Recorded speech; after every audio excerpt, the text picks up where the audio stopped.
एक वायरस जो पूरी दुनिया में फैल चुका है और वो सबको ज़ॉम्बी बना रहा है। कैसी होगी दुनिया अगर रियल में ये सारी चीज़ें होने लगे।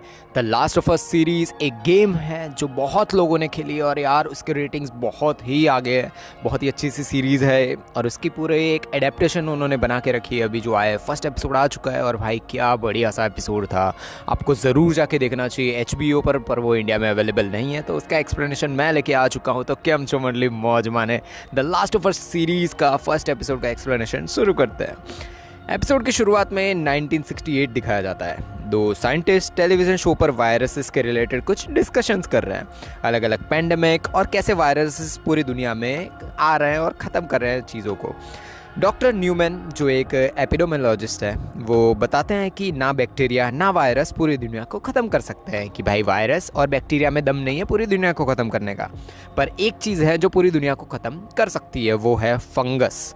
फंगस बॉडी के अंदर जाके उसका जो होस्ट होता है उस पर पूरा का पूरा कंट्रोल कर लेता है, उसके दिमाग पे कंट्रोल कर देता है, पूरी बॉडी सब कुछ वो कंट्रोल कर सकता है। फंगस अभी तो इतनी नहीं बड़ी है, पर अगर टेम्परेचर बढ़ेगा पृथ्वी का और हर एक चीज़ों का तो ये फंगस आगे बढ़ भी सकती है। जो फंगस है वो पूरी दुनिया ख़त्म भी कर सकती है। बहुत सारे अलग अलग फंगस मिलके पूरी इंसानियत को कंट्रोल कर सकते हैं और ना उसकी कोई वैक्सीन बन सकती है ना कोई दवाई बन सकती है। वो एक बार कंट्रोल पा लेगा और उसको पहले तो मरने नहीं देगा पूरे होस्ट को, और एक टाइम आएगा जब वो तड़पेगा फिर मरेगा। इसकी कोई भी दवाई नहीं हो सकती और कोई भी वैक्सीन नहीं हो सकती। साल दिखाया जाता है 2003। एक लड़की अभी अभी जस्ट सो के जागी है। वो उसके पापा को भी जगाती है। बाप बेटी दोनों नाश्ता करते हैं, मस्ती करते हैं, जो ही एक बाप बेटी अच्छे से रहते हैं वैसे ही। अंकल टॉमी जो उनके अंकल है, उनका भाई है वैसे, तो वो वहाँ पे पहुँच जाते हैं वो भी। सैरा जो लड़की है उसका नाम है, वो उसके पापा को ना पता चले वैसे उनकी जो टूटी हुई वॉच होती है ना वो लेके और कुछ पैसे लेके वहाँ से निकल जाती है, क्योंकि उनके पापा की आज बर्थडे भी है। डेट है सितंबर 26, जगह है ऑस्टिन TX। स्कूल के बाद सैरा सीधा वो वॉच लेके ठीक करवाने के लिए पहुंच जाती है। सिर्फ छोटा सा ही काम होता है वॉच ठीक करने में, कुछ ज़्यादा नहीं होता है उसमें। तो शॉप ओनर वहीं पे उसे ठीक करना शुरू कर देता है। तभी अंदर से शॉप ओनर की वाइफ आती है और शॉप बंद करना शुरू कर देती है, और वो जो सैरा है उसको भी कहती है कि तुम घर जाओ, जितना भी जल्दी हो सके उतना जल्दी घर पहुँच जाओ, यहाँ से जाओ। और वो जैसे ही बाहर जाती है वो अंदर से शॉप और सब कुछ बंद करना शुरू कर देती है। सैरा उनके पड़ोसी लोगों के घर पे पहुंच जाती है। वहाँ एक ओल्ड लेडी है जो व्हील चेयर पर बैठी हुई है। सैरा बुक्स ले जा रही होती है, जो बुक्स और है वो सीडीज़ बोल सकते हैं उसको, सीडीज़ जैसे एक चीज़ों में आती है। तब पीछे से पता नहीं उस लेडी की जो बॉडी होती है ना उसमें कुछ अलग अलग हरकतें हो रही होती है। जब वो सीडीज़ निकाल रही होती है पीछे से पता नहीं वो ओल्ड लेडी के अंदर कुछ हो रहा है, पता नहीं क्या हो रहा है। सैरा मिस एडलर जो उनकी पड़ोसी है, उनका नाम मिस एडलर है, वो एक सीडी जो थोड़े टाइम के लिए वो मांगती है कि मुझे थोड़े टाइम के लिए चाहिए, बोरो करनी है। सैरा निकलते वक्त देखती है कि उनका डॉग उस लेडी को बहुत ही अजीब तरीके से घूर रहा है। भाई पता नहीं उस लेडी के अंदर कुछ तो है, वो ओल्ड लेडी है कि उसके अंदर, क्योंकि डॉग उसको कुछ अलग ही तरह, डॉग को भाई पता नहीं पहले ही पता चल जाती है सारी चीज़ें। बाहर जाते ही वो देखती है कि बहुत सारे फाइटर प्लेन्स शहर के अंदर आ रहे हैं। उसके पापा जोल, उनका नाम जोल है, जोएल बोल सकते हो आप, जिनकी आज बर्थडे है, वो बहुत ही लेट 10 बजे घर पे पहुंचते हैं, क्योंकि उनकी बर्थडे है। तो सैरा ने सारी तैयारी और केक वेक लाने को कहा था, पर वो वैसे ही भूल जाते हैं। सैरा ने कहा था और वो भूल चुके हैं। सैरा जोएल को उनकी पुरानी वॉच जो उनसे ठीक करवाई थी ना वो गिफ्ट में देती है कि ये लो पापा मैंने ठीक करके दी आपको, और उसके पापा खुश हो जाता है। जोएल बहुत ही ज़्यादा खुश होने के बाद कहते हैं कि यार क्यों किया उसने, वही जो बाप बेटे की बातें होती है वही हो रही होती है। एडलर्स के वहाँ पे जो सीडी उन्होंने दोनों ली थी ना, वो दोनों बाप बेटी बैठ के एंजॉय करते हैं, वो सीडी देखते हैं वो दोनों, और उतने में ही सैरा सो जाती है। टीवी देखते ही देखते जो सैरा सो गई थी, तो उसके बाद जोएल को रात को लेट एक कॉल आता है जो है टॉमी का, जो जोएल को उसकी बेल करवाने के लिए कहता है कि भाई मुझे पुलिस ने पकड़ लिया है, बाहर में कुछ लड़ाई हो गई थी, वो सब कुछ हो गया था, मुझे पकड़ लिया गया है, तो तुम मेरी बेल करवाने के लिए पुलिस स्टेशन अभी के अभी आ जाओ। ना चाहते हुए भी जोएल को सैरा को शांति से उसके रूम में सुला देना पड़ता है, और वो वहाँ से टॉमी को छुड़वाने के लिए पुलिस स्टेशन निकल पड़ता है। सैरा की आंखें खुलती है और वो देखती है कि बाहर बहुत सारी अलग अलग रोशनियाँ हो रही है, लाइट्स हो रही है। जोएल भी घर में नहीं है, वो जाके ढूंढते हैं कि पापा किधर हो, पर वो नहीं मिलते वहाँ पे। वो टीवी में देखती है कि इंस्ट्रक्शंस आ रहे हैं, मतलब वो जो बोलते हैं ना कि न्यूज़ आ रहे हैं, न्यूज़ तो बंद हो चुके हैं पर इंस्ट्रक्शंस एक टाइप के आ रहे हैं कि भाई जितने लोग पूरे शहर में सब लोग घर में ही रहो, घर के बाहर बिल्कुल आप लोगों को नहीं जाना है, घर के अंदर ही रहो। पड़ोसी का कुत्ता सहरा के घर पे वहाँ पे बाहर ही पहुँच जाता है, वो सहरा को बुला रहा है। सहरा देखती है कि बाहर हेलीकॉप्टर्स घूम रहे हैं, पता नहीं अलग अलग मिलिट्री चल रही है, क्या क्या चल रहा है पता नहीं। वो डॉग जो पड़ोसी का था वो घर में ज़बरदस्ती छोड़ने जाती है, जो हमारी सहरा है वो उसके घर पे मतलब पड़ोसी के घर पे छोड़ने जाती है, पर वो डॉग वहीं से भाग जाता है, वो घर पे नहीं जाता है, वो बाहर ही कहीं पे भाग जाता है। सहरा पड़ोसी एडलर के घर पे जाके देखती है तो घर में कुछ अजीब सी आवाज़ें आती हैं, उसको पता नहीं कुछ आवाज़ें आ रही हैं, और अंदर जाते हुए वो देखती है कि पड़ोसी अंकल खून में लथपथ पड़े हुए हैं, और वो लेडी मिसेस एडलर को खा रही है, जो ओल्ड लेडी थी ना वो मिसेस एडलर को खा रही है, पता नहीं क्यों खा रही है, कुछ भी नहीं है आइडिया। वो ओल्ड लेडी का ध्यान जाता है सहरा के ऊपर और सहरा सीधी भागती है बाहर, अटैक करने शुरू करे उससे पहले सहरा वहाँ से भाग जाती है। जोएल तभी वहाँ पे घर के बाहर पहुँच जाता है और वो ओल्ड लेडी को मार डालता है।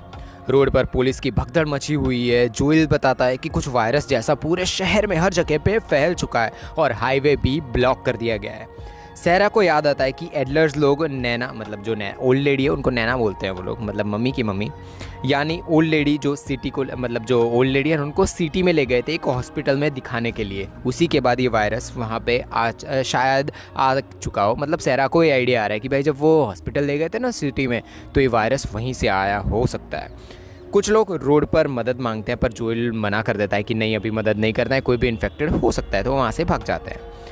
आगे बहुत ही बड़ा सा ट्रैफिक जैम हुआ होता है, सब लोग शहर छोड़ के बाहर जाने की कोशिश कर रहे होते हैं, ट्रैफिक जैम बहुत ही बड़ा होता है। टॉमी लोग वहाँ से जो गार्डन और वो घास वाली चीज़ होती है वहाँ से भाग के निकलने की कोशिश करते हैं।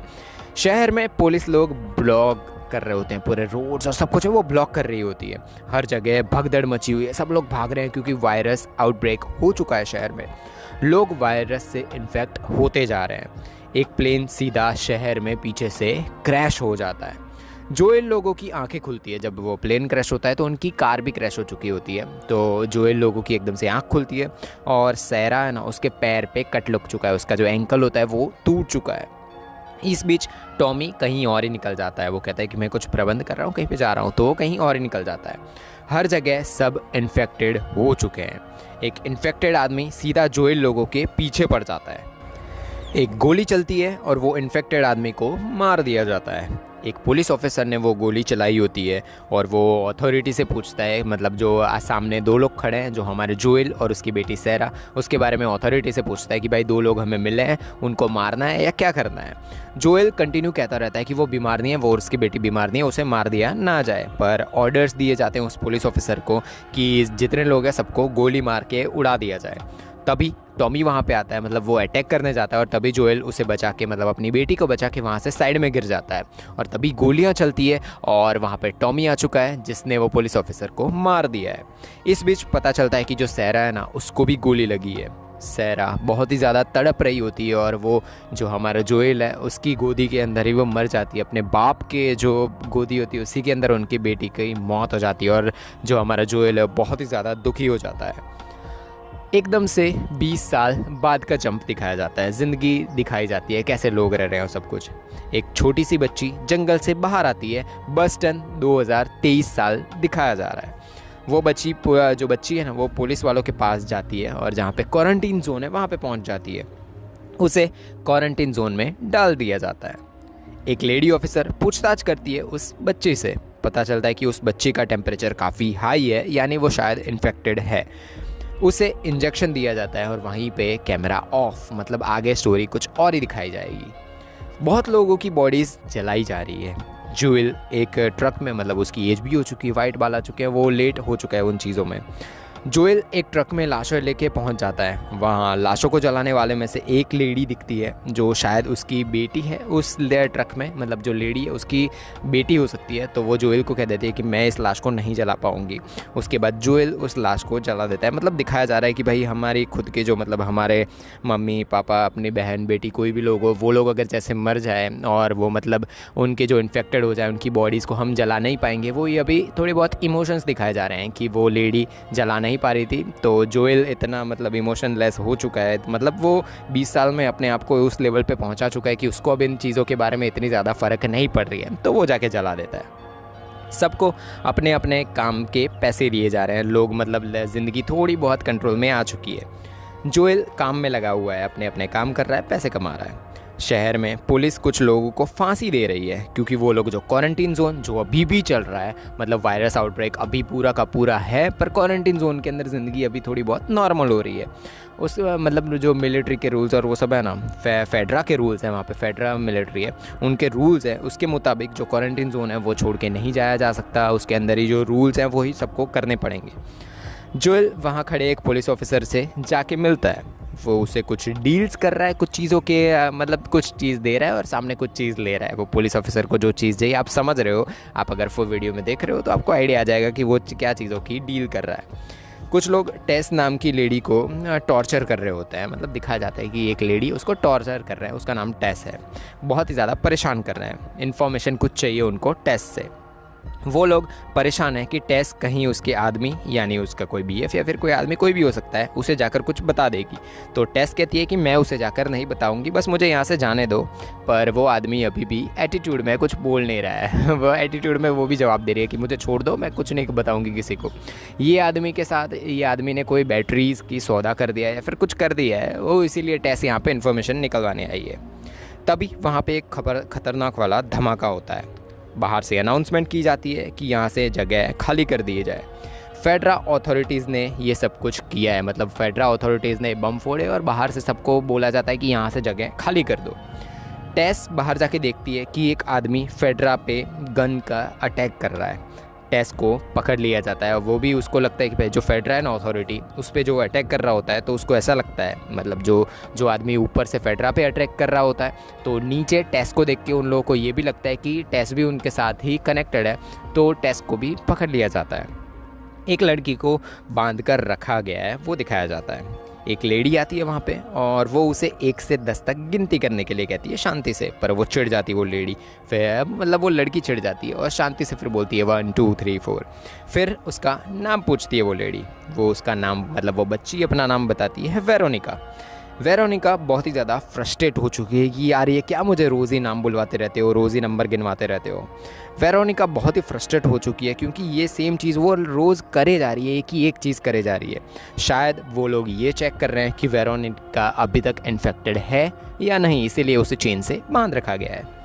जोएल एक आदमी को जाकर उस पुलिस वाले की से ली गई चीज़ होती है ना, उसको देता है। मतलब वो जो डील कर रहा था और पुलिस वाले से जो चीज़ दी थी और ली थी ना, तो वो चीज़ जाके दूसरे एक आदमी को दे रहा है और पूछता है कि तुम्हें कुछ पता चला या नहीं।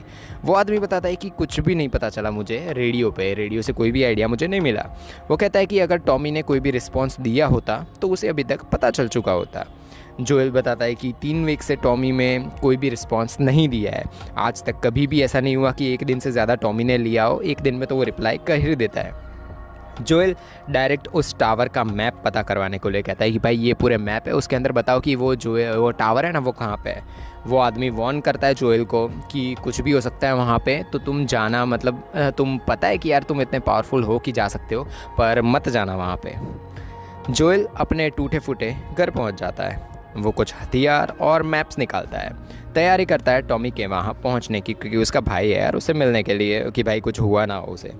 उसने अभी भी सहरा की टूटी हुई घड़ी पहन रखी है यार, अपनी बेटी को कैसे भूल सकता है, कोई 20 साल हो गए या फिर 50 साल हो गए, वो भी अपने हाथों में दम तोड़ा था उसने। टेस घर पे पहुंच जाती है और जिस आदमी की धमकी दी जा रही थी कि भाई अपने आदमी को मत बताना और सब कुछ, तो वो आदमी और कोई नहीं, हमारा जोएल ही है। और सबको पता है यार जोएल एकदम पावरफुल आदमी है। दोनों साथ में रहते हैं। वो जोएल को बताती है कि जो लोग उसके साथ में, वो रॉबर्ट के लोग थे, मतलब कोई एक रॉबर्ट है, उसके आदमी के ये लोग थे जिन लोगों ने उसे पकड़ रखा था। रॉबर्ट वही जो टेस को मारने वाला था, मतलब जो धमकी दे रहा था ना टेस को, वही आदमी का नाम रॉबर्ट है। बैटरी जोएल को चाहिए क्योंकि वो टॉमी से मिलने जाने चाहता है। मतलब अभी कैसा है कि जो क्वारंटीन जोन में जो पूरा फेडरा का अथॉरिटीज़ और सब कुछ चलती है, तो किसी को गाड़ी नहीं मिल सकती, बैटरीज कुछ भी नहीं मिल सकता, तो उसीलिए जो हमारा जोएल है उसको गाड़ी और बैटरी सब कुछ चाहिए। तो बैटरी के लिए ये लोग रॉबर्ट के पास गए थे और रॉबर्ट ने वो बैटरी किसी और को बेच दी थी, इसीलिए टेस वहाँ पर बैटरीज लेने के लिए गई थी।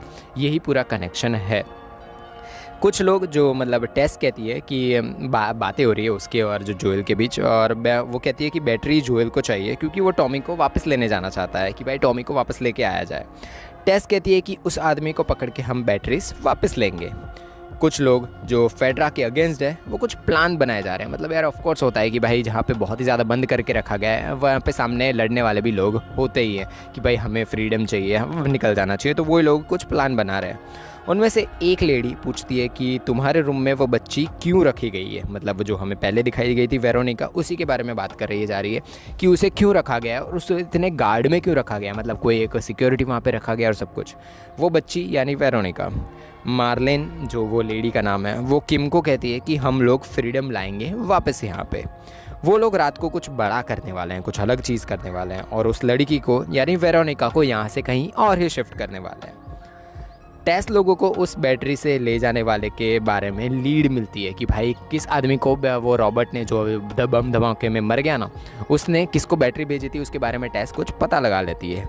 वो आदमी बैटरी को रेड टैगर्ड बिल्डिंग में ले जाने वाला है, मतलब वहाँ जाके हम बैटरी वापस ले सकते हैं। वेरोनिका बहुत ही ज़्यादा परेशान हो चुकी है और चेन तोड़ने की कोशिश कर रही है। मर्लिन वहाँ पे पहुँच जाती है, वो वेरोनिका को छोड़ देती है कि भाई तुम फ्री हो अभी। मेरलिन वेरोनिका को बताती है कि उसने ही वेरोनिका को जब बच्ची थी ना तो फेडरा की जो मिलिट्री स्कूल होती है ना उसमें उसी ने डाला था वेरोनिका को। मेरलिन लीडर जो फायरफ्लाइज जो पूरा एक संगठन है उनका, जो फ्रीडम चाहिए उन सब कुछ का, जो बॉस्टन क्वीजी में उनके जो लीडर है ना वो मर्लिन है। वेरोनिका कहती है कि उसे घर जाने दिया जाए। मेरलिन जवाब देती है कि तुम्हारा पर्पज़ इससे ज़्यादा बड़ा है, तुम्हें घर जाना है, उससे बड़ा एक पर्पज़ है तुम्हारा, वो तुम्हें पूरा करना है। मर्लिन जवाब देती है कि तुम्हारा पर्पस तुम्हें पूरा करना ही होगा और आज रात को हम तुम्हें लेके जा रहे हैं और तुम्हें शिफ्ट कर रहे हैं कहीं पे। वो वेरोनिका को कुछ ऐसा बताती है जिससे वेरोनिका है ना उसकी जान को खतरा हो सकता है और कहती है कि ये तुम कभी भी किसी को मत बताना, मतलब एक राज छुपाया जा रहा है हमसे भी, वो नहीं बताया। ऑफ कोर्स आगे के एपिसोड में ही खुलेगा सब कुछ। जोएल लोग बैटरी ले जाने के लिए वहाँ पे पहुँच जाते हैं, जिस जगह की बात हुई थी वहाँ पे पहुँच जाते हैं। उनको वहाँ पे एक खतरनाक सी बॉडी दिखती है, पता नहीं पूरी इन्फेक्टेड है, उसके अंदर से अलग अलग फंगस निकलती है। जो एपिसोड की शुरुआत में हमने बात की थी कि एक फंगस पूरी बॉडी को क्या क्या कर सकता है, एक फंगस पूरी बॉडी की क्या हालत कर सकता है यार, पूरी ख़त्म, अंदर से क्या क्या कीड़े निकल रहे हैं, पूरी बॉडी एकदम खतरनाक हो चुकी है। वो यही वायरस और यही फंगस की बात की जा रही थी। ये एक इन्फेक्टेड पर्सन था थोड़ी दिनों पहले। वो लोग एक दरवाज़ा खोल के बाहर जाते हैं और वहाँ पे बहुत सारे लोग उनको दिखते हैं, सारे मरे पड़े हैं वहाँ पे, सब लोग मरे पड़े हैं। और वो लोग जो बैटरी है ना, वो जो लोग बैटरी ले जाने वाले थे ना, वो ही सारे लोग वहाँ पे मरे पड़े हैं और वहाँ पे बैटरी भी पड़ी हुई है। जोएल और मर्लिन एक दूसरे के आमने सामने आ जाते हैं, यानी जो मर्लिन लोग जो बड़ा करने वाले थे, बहुत ही बड़ा कुछ करने वाले थे, वो यही प्लान था कि इन लोगों को मार डालने वाले थे वो लोग। जोएल और जो मर्लिन है वो एक दूसरे को जानते हैं, एक दूसरे के सामने आ चुके हैं। जोएल मर्लिन को पूछता है कि तुम्हें बैटरी क्यों चाहिए, तुम भी बैटरी यहाँ पे लेने आई हो, क्यों चाहिए, और तुम्हारी वजह से मेरा भाई मेरे अगेंस्ट हो गया, मतलब जो टॉमी है उसके अगेंस्ट हो चुके हैं, एक दोनों भाई एक दूसरे से अगेंस्ट हो चुके हैं। मर्लिन बताती है कि आज एली को ले जाना है यहाँ से, वो और उसकी साथी घायल है, इसलिए वो चाहती है कि जोएल एली को ले जाए यहाँ से। एली यानी हमारी जो साथ में किसको ले जाने की बात हो रही है वो हम सबको पता है। कुछ फायरफ्लाइज की टीम वेट कर रही है ओल्ड स्टेट हाउस पर एली का, मतलब वहाँ पे हमें एली को भेजना है। एली को सेफली यहाँ से वहाँ पे पहुँचा दो और मैं तुम्हें गन ट्रक जो मांगोगे वो दूंगी। मतलब एक सौदा चल रहा है मेरलिन और जो हमारा जोएल है उसके बीच में कि भाई ये जो एली है यानी हमारी वेरोनिका, उसको यहाँ से पहुँचा दो जगह पे और तुम्हें जो चाहिए वो मैं दूंगी। और जोएल लोगों को तो बैटरी और सब कुछ चाहिए क्योंकि टॉमी के पास पहुँचना है, तो वो कहती है कि भाई तुम्हें जो चाहिए वो तुम्हें मिल जाएगा, बस इसे सेफली यहाँ से पहुँचा दो। क्योंकि जो मेरलिन है उसको बहुत ही ज़्यादा भरोसा है, पहले काम कर चुकी हो सकती है वो जोएल के साथ, और जोएल भाई एकदम पावरफुल बंदा है हमारा, तो उसको सारा काम सौंप देती है कि भाई एली को वहाँ पे पहुँचा दो। जोएल और टेस रेडी हो जाते हैं इस काम के लिए कि ठीक है हम काम कर देंगे। जोएल और वेरोनिका लोग जोएल के घर पे पहुँच चुके हैं अभी के लिए। जोएल वेरोनिका को पूछता है कि तुम क्या बड़ी बाप की बेटी हो या फिर तुम क्या हो, पता नहीं रिच बाप की बेटी या फिर कुछ हो, तो तुम्हें इतना सेफ भेजा जा रहा है, मतलब इतनी सिक्योरिटी के साथ तो ऐसे ही बच्चियों को भेजा जाता है ना। वेरोनिका जवाब देती है कि यार ऐसा ही कुछ समझ लो, मतलब वो अगर सार्काज़म मारा तो सामने भी ऐसा ही जवाब आ रहा है। टेस आती है और सब लोग वहाँ से निकल पड़ते हैं। रात के कर्फ्यू में बाहर जाना मना होता है कि भाई कोई बाहर नहीं जा सकता। फेडरा के रूल्स चल रहे होते हैं, वहाँ पे अथॉरिटीज़ के रूल्स होते हैं और सबको पता है कि अगर रूल्स के अगेंस्ट गए तो सबको फांसी दे दी जाती है। जोएल लोग छुपकर बाहर पहुँच जाते हैं। फेडरा से बच कर वो लोग एक टूटी फूटी सी जगह पर पहुँच जाते हैं। वहीं पे वो पुलिस वाला जो जोएल को जानता था ना, जिसके साथ वो डील कर रहा था, वो वहाँ पे मिल जाता है। वो सीधा जोएल लोगों के वो घुटनों पर बैठने के लिए कहता है कि भाई रात को मैंने बताया था कि भाई रात को बाहर निकलना मना है और सब कुछ। उसने जोएल को पहले ही वार्निंग दे दी थी कि रात को यहाँ से निकलना नहीं है, वरना फेडरल लोग किसी को नहीं छोड़ेंगे। वो सबके पैर टेम्परेचर्स चेक करता है कि भाई तुम लोग इन्फेक्टेड तो नहीं हो ना। जोएल कुछ कहता है कि भाई ले दे के काम ख़त्म करो, बस यहाँ से हमको जाने दो। पर वो फेडरा वाला पुलिस में नहीं मानता कि वो कहता है कि अगर मैंने तुम लोगों को छोड़ दिया तो मुझे कल मार दिया जाएगा। तभी वेरोनिका का टेम्परेचर चेक करते वक्त वो पुलिस वाले के पैर पे, जो पुलिस वाला है उसके पैर पे चाकू मार देती है। गुस्सा होकर वो पुलिस वाला सीधा गन लगा देता है, मतलब गन तन देता है तीनों के ऊपर। बहुत जैसे मतलब वो सिचुएशन, ये पूरी की पूरी सिचुएशन होती है ना, जोएल को याद आती है कि यार एक टाइम था जब सहरा के ऊपर भी ऐसे ही गन लगाई गई थी, और उसको वो सारी सिचुएशन वापस याद आ जाती है और कैसे उसकी सहरा को मार दिया गया था। जोएल सीधा उस पर अटैक कर देता है, उस पुलिस वाले पे, और ख़तरनाक तरीके से मुक्के जड़ना शुरू कर देता है, क्योंकि इस बार वो नहीं चाहता था कि जैसे सहरा की मौत हुई तो इस बार एली यानी हमारी वेरोनिका उसकी भी मौत हो। तो उसको मार मार के ख़त्म कर दिया है, क्या कर दिया पता नहीं, पर खून निकाल दिया, इतना मारता है वो। टेस वो टेम्परेचर डिटेक्टर को देखती है और टेम्परेचर दिखाया जाता है कि जो हमारी एली या वेरोनिका है वो पूरी की पूरी इन्फेक्टेड है। वेरोनिका तुरंत कहती है कि वो बीमार नहीं है और हाथ का निशान दिखाती है कि वो 3 हफ्ते से उसके हाथ पे ये निशान है, अभी तक उसको कुछ भी नहीं हुआ है, उसको चेक कर दिया गया है इतने टाइम से, पर उसको कुछ भी नहीं हुआ है, तो इन्फेक्टेड नहीं है।